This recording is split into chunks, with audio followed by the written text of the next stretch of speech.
Hello, my name is Gilbert Marquez, and this is episode one for my podcast for our class of Black Lives Matter Global Perspectives. Today I'll be talking about things that stood out during the course and how it affected my overall perspective of the Black Lives Matter movement.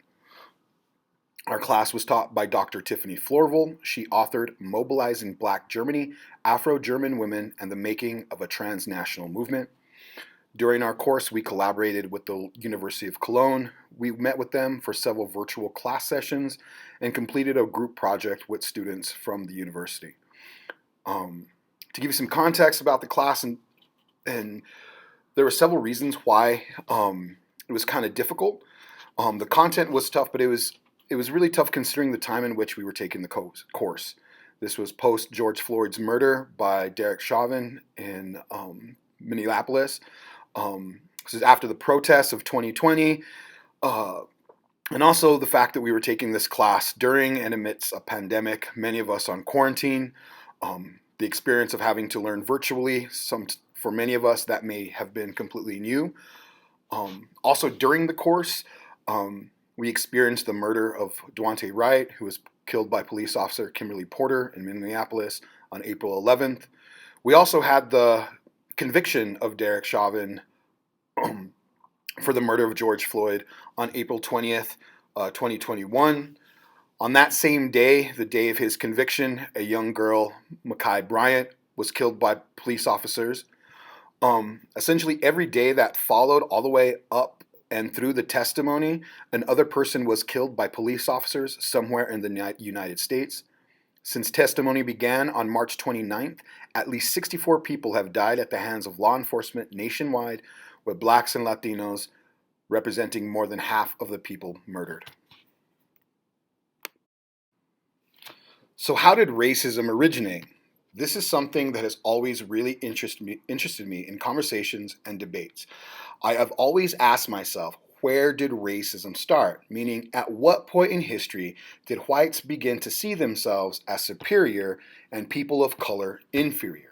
I'm always reminded of the scene in the film Malcolm X, where he is in the library with a gentleman, and they're going through the dictionary, where he shows Malcolm the negative connotations of black, and then compares those to the positive ones for white. In Geraldine Hang's book, The Invention of Race in the Middle Ages, I got to learn the origins of racism. In ancient history, blacks were revered. People related blackness with virility and strength. They even, this was evidenced in the art of the Greeks and the Romans, where they depicted the Greek Odysseus as dark-skinned and related whiteness with the weak, sickly, and cowardly. At this point, they did not look at whiteness as an epidemiological feature that identified a particular group as superior, hence giving them authority over others. Things then changed. Christianity in the Middle Ages brought with it a disdain for blackness and celebrated whiteness.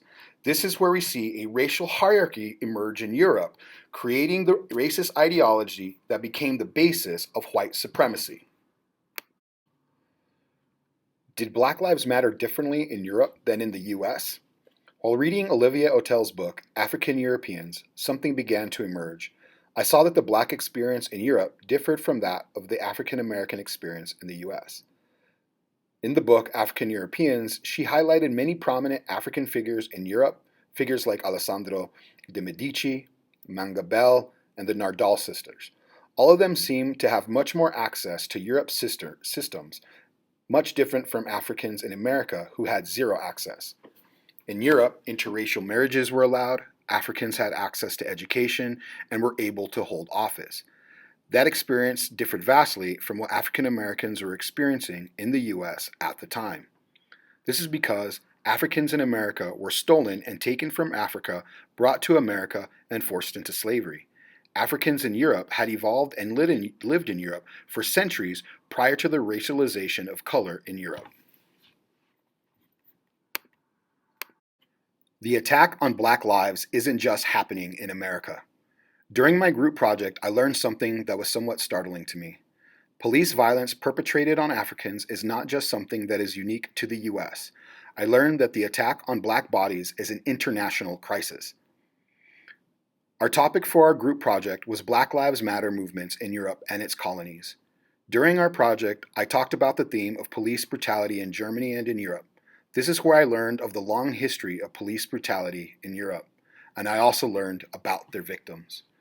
I learned about Nadeye Midamar Sarr, a 26-year-old woman from Senegal killed by a police officer on July 14, 2001 in Aschenberg, Germany. I learned of Leye Conde, who was killed while in police custody in January 7, 2004. He was suspected of having drugs. Police had used emetic torture. Emetic torture is the use of a substance to induce vomiting. Between 1991 and 2004, emetic torture was used over 1,000 times on individuals in police custody in the town of Brennen. In 2006, the European Court of Human Rights found that the practice violated human rights and outlawed it. I learned of Christy Schwandwick, shot and killed by a female police officer on May 19, 2011, while at an employment center in Frankfurt. I learned of Usman Sey, who died in police custody in Dortmund on July 7, 2012. He had called paramedics due to heart issues. Paramedics refused to take him the first time he had called. He called a second time. Paramedics again refused to take him to the hospital.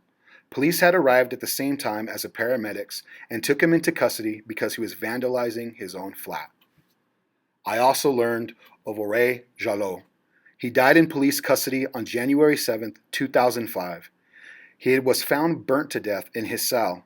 He was handcuffed to the floor on a fireproof mattress. The state prosecutor declared Jalot's death to be a suicide and brought negligence charges to the police. In 2012, a police officer was sentenced to a fine of 10,800 francs for involuntary manslaughter in 2012 after he admitted to ignoring the fire alarm. But a new report commissioned by his family and friends suggested that the 36-year-old may not have died by accident, but instead was murdered.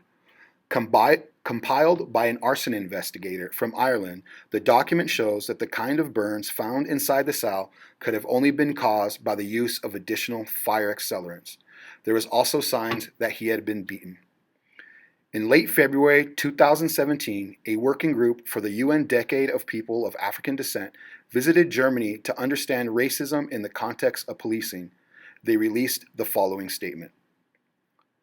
The working group is concerned by the failure to effectively investigate and provide justice in cases of racial discrimination and violence against people of African descent by the state, and particularly the police. One example is the case of Mr. Jalot, an African asylum seeker who died in police custody in 2005.